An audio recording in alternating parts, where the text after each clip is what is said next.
because we're not going to franchise him. Like, it doesn't make any sense to franchise him. So unless you think you can trade him after doing that. Right. And then could we get something and trade him? What are we really going to get?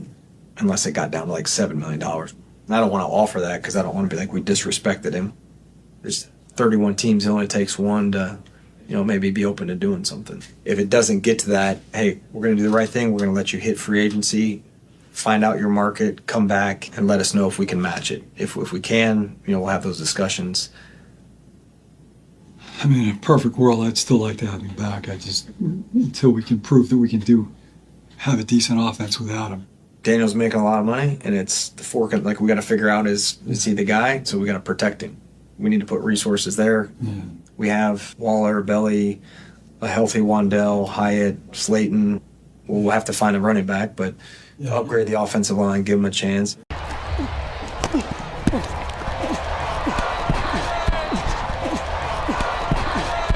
We got to see this again.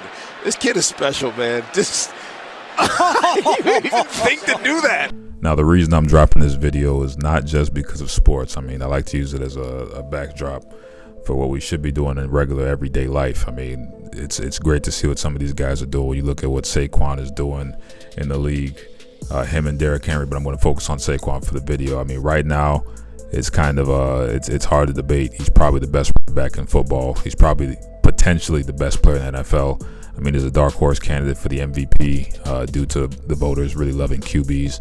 But nonetheless, the man ran for 2,000 yards and he sat out a game. Now, a lot of people didn't like that. I personally liked that he sat out the game because he was going up against the Giants. The Giants let him walk. They were not going to let him break that record. They did not want him getting into that postseason healthy, most likely. I'm not talking about the players. I'm talking about the front office. Probably going to put a hit out on that man. The Giants let him walk during the offseason, and they basically didn't even get a bag of chips for him. He walked free, and he went to a division rival. Now, him going to the division rival is not the issue at all. I don't think that's an issue at all. He went to a team that maximized his skill set. Now, the NFL in general, they had a pretty rude awakening this year regarding the running back market. We've had great backs for a while, showing the positive effect they can have on teams, but it seems like people forgot. If you look back a few years, so not a few, like 5+ years now, the Rams, they almost rode Todd Gurley, to a Super Bowl championship before his injuries piled up. The 49ers, they've always had a great variety of rushers, and most recently they had Christian McCaffrey, CMC, beast. He's been injured for the last year, but before that, absolute beast. Went to the Super Bowl, almost closed the show. This year we had two teams that reset that perspective on the rushing game with Baltimore and Philly. Saquon's departure, that has to be one of the best examples for doing what's best for your life and not for everybody else. The Giants, at every fork in the road, they made the wrong turn. It's just that simple. They chose to pay the quarterback, not even trying to re-sign Saquon, maybe trade him to get some pieces back. Years prior, they could have got a deal done, didn't. They drafted him with the 2nd overall pick in 2018. That's the same draft that had Josh Allen and, Lamar Jackson. Now, that time period, they drafted him pretty high. They showed they had a lot of value in him.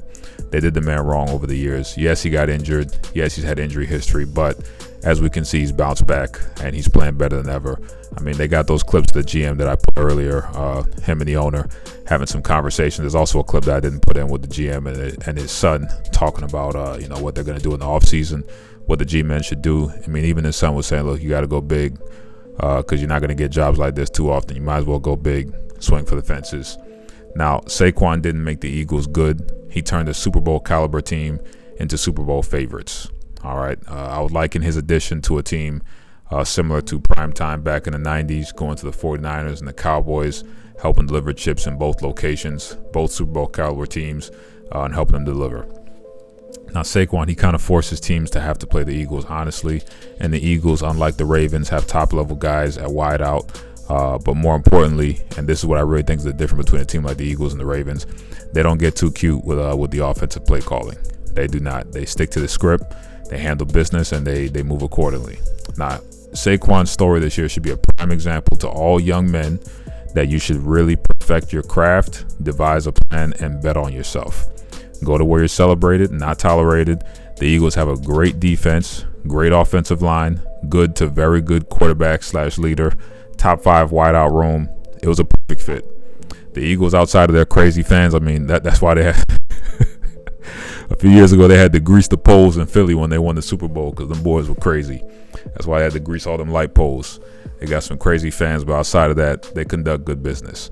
Howie Roseman, he's probably the best GM in the league, and we have to start, moving with intention with everything that we do, and just really, trying to do the best you can at every pivot and point of your life.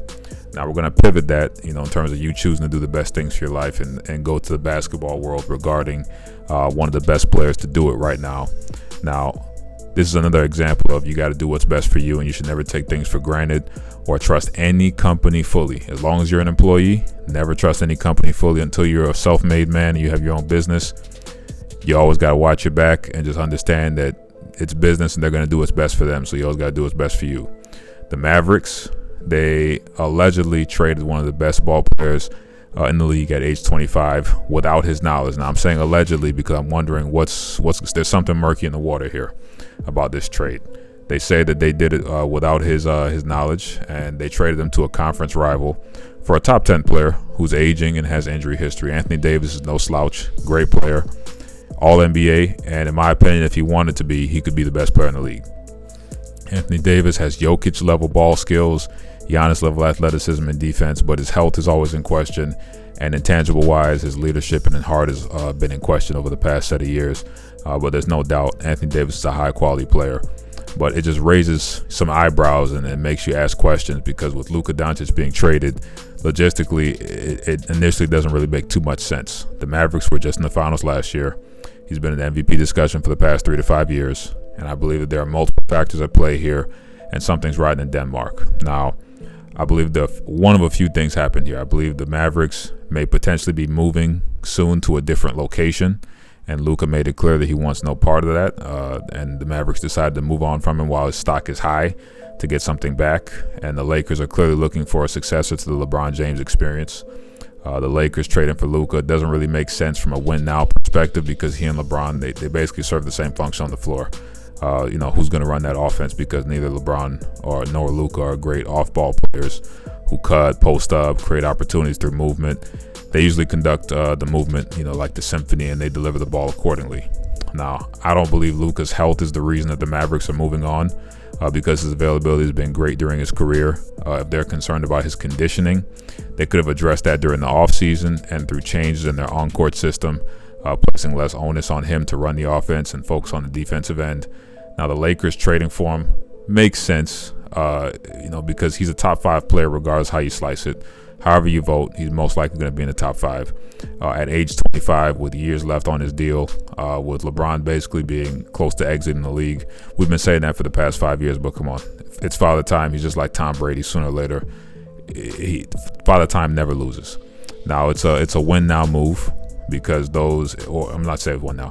It's not a win-now move for the Lakers. For the Mavericks, this potentially might be something that they're trying to do to make some noise. I really don't think so.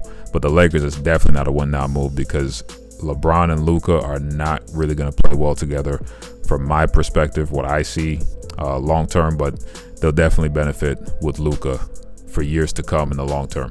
Now, this is not confirmed. My thought process is Luka is saying, I don't like where this ride is going. Let me get off at the next stop. Or, and this is the other big thing, the NBA could have been orchestrating this to drive up viewership due to their ratings failing in the past season or so. Now, if Luka was moved without his approval, this is a good sign to young men that even if you give a company greatness, I mean, the dude, top 5 player in the league, period, point blank, in my opinion. They may decide, that moving on from him, from you, if you're that kind of caliber person or a worker, is better for business. Now, you always got to choose yourself and your family. Make the best decision for your children, your parents, your wife, whoever, because the job you leave will most likely post a new job posting for your position before you even walk out of the door. It's not too crazy to hear. There's plenty of stories of old heads, letting you know, hey, somebody died on the job, and before the funeral even happened, the new job posting was already up, flyers were up, or the Indeed was up. Profile was up. It's crazy, but it's a cold world out here. Now, with this, we got the two tales of two different stars here, where Saquon is potentially on the verge of winning Offensive Player of the Year and the Super Bowl in the same year after leaving a toxic situation, which is probably going to culminate for him. It's probably going to work out as long as the Zebras don't help the Chiefs too much. The Chiefs are great team, but they definitely get a lot of help with that whistle. And then you have on the other side, you have the young superstar Luka, who just went to the finals. He has a calf injury. Now, calf injuries are a big deal. Could be a potential Achilles injury in the works, but hopefully not. We knock on wood. And he gets traded at the age of 25 to an in-conference rival. The Mavericks got back a Hall of Fame player who has some great years left, but the move has more behind it, and I definitely would suggest this to people. Use this as an example why you always do what's best for you. I learned something a long time ago. You never feel bad for $1 billion company. Okay, these fools, they got better furniture than you. They got more equipment than you.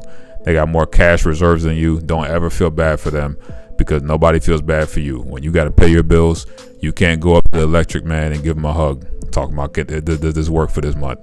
That doesn't fly. You got to pay him money. So do what's best for you and your family. Make sure that, stress, you cut as much of it out as possible. You going to work, it shouldn't be giving you no heart attack, chest pain, and all that. Situation has to work for you. Never feel bad for $1 billion company, and never give a discount to $1 billion company. Ever. Because they'll never give that discount to you. Them boys will rake you over the coals. Not saying stuff to be an ish starter, but definitely just keep that in mind. Mr. Luka Doncic, his resume is about as good as almost anybody in NBA history can have for somebody his age in terms of his individual accolades. And they moved on from him. Now, he may have asked for it. The NBA may have orchestrated it. Who knows? But let's say that didn't happen. They moved on from him. So understand that can happen to you. And look at what Saquon did as well. When they treating you like, whatever, you peace out. You hit them with that deuces and you move on with your life. You pray to God, you make the right moves, and you do what you got to do. That's it. You got to do what's best for your family. God bless. Don't be mad at me, be mad at yourself.